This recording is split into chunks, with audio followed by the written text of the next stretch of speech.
Trials are but lessons that you failed to learn presented once again. So where you made a faulty choice before, you can now make a better one and thus escape all pain that what you chose before has brought to you. A Course in Miracles.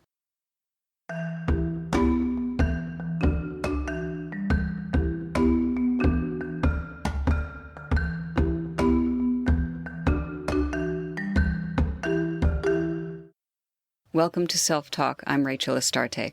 Today we're going to talk a little bit about conflict in relationships. Specifically, we're going to look at what we need to focus on when we are in conflict.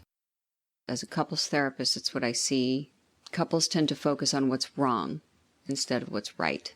And when you focus on what's wrong, there's an implication there that you want to fix it so that you can continue or augment the right.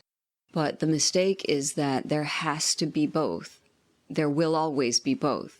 The relationship is a universe that has light and dark and day and night and cycles and balance. So the question becomes, how are you going to handle the negativity and how are you going to handle the positivity? So, of course, when things are good, it's easy to say, oh, that's so nice. When things are not functioning, what are you going to bring to that malfunction? Are you going to bring more negativity, which will keep it exactly in that space? If you bring positivity to the negativity, you might be able to bring it, either neutralize it, obviously, or you would be able to bring it into the positive. That's the idea of how to communicate. And what stands in the way for most couples is resentment. It's hard to move forward when the past hasn't been recognized and healed. And that takes a lot. That takes a lot to say, I promise I will not carry these wounds with me. We're both going to leave the bags and pack new ones and go somewhere else. We're going to set those bags on fire and move forward with a new understanding. Something like that has to happen. So how does a couple do that? How does a couple put the resentments to the side, burn the bags, and move forward? There has to be desire on both ends. And I don't mean sexual desire. I mean the desire to maintain the health of the relationship. Because what is the alternative? The alternative is not being with that person again. And for some couples, that may be the case. It may be that the relationship itself has to evolve and grow and be something different. Not every couple that gets together with the intention of being a romantic couple can maintain that relationship.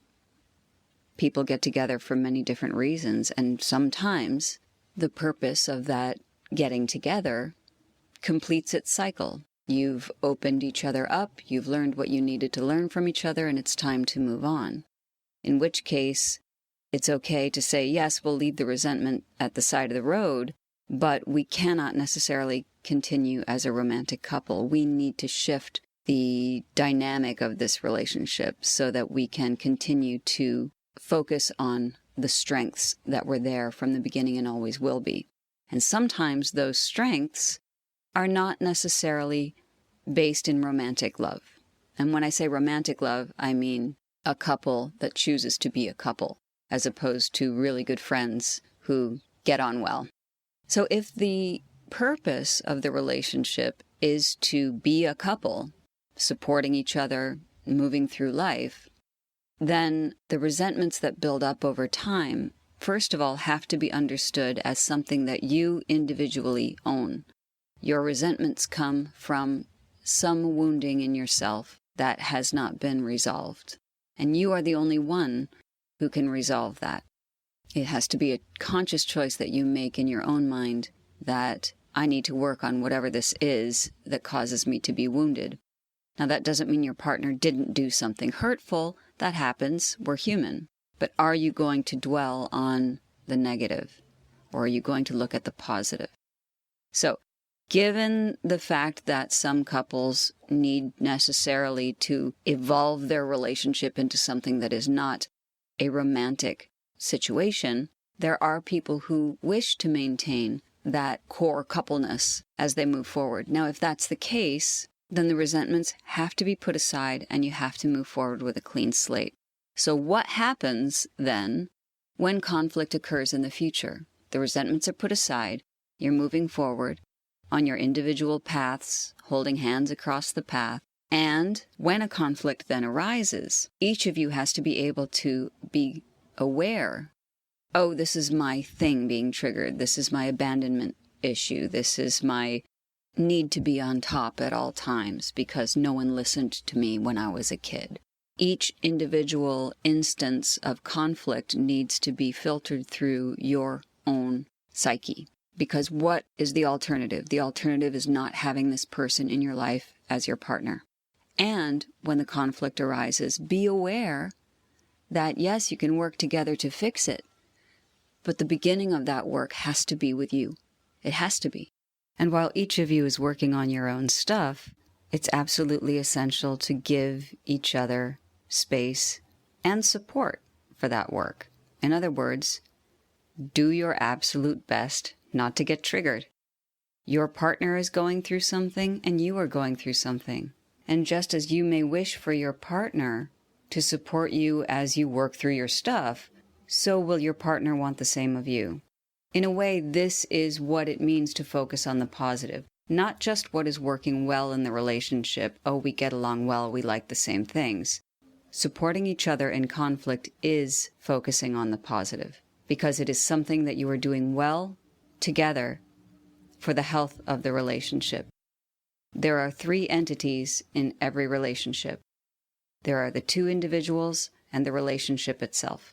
When you focus on the positive, when you work together as a team to heal, you are nurturing and caring for that 3rd entity of the relationship. It takes time. We make mistakes when we try to do this. What's more important than anything else is to be patient and loving and kind with your partner, just as you would want your partner to be patient and loving and kind with you. Again, it's a practice and it takes time, and we fall down and we get it wrong sometimes. And when we get it wrong, we need to own that. And if your partner gets it wrong, it's helpful to be as forgiving as you can be. The end goal is to be the highest human beings you can be, your highest selves as individuals together. Because that's what relationship is. Support, connectedness, respect, and love. Until next time, many blessings on your path. I'm Rachel Astarte, and thank you for joining me on Self Talk. Aho.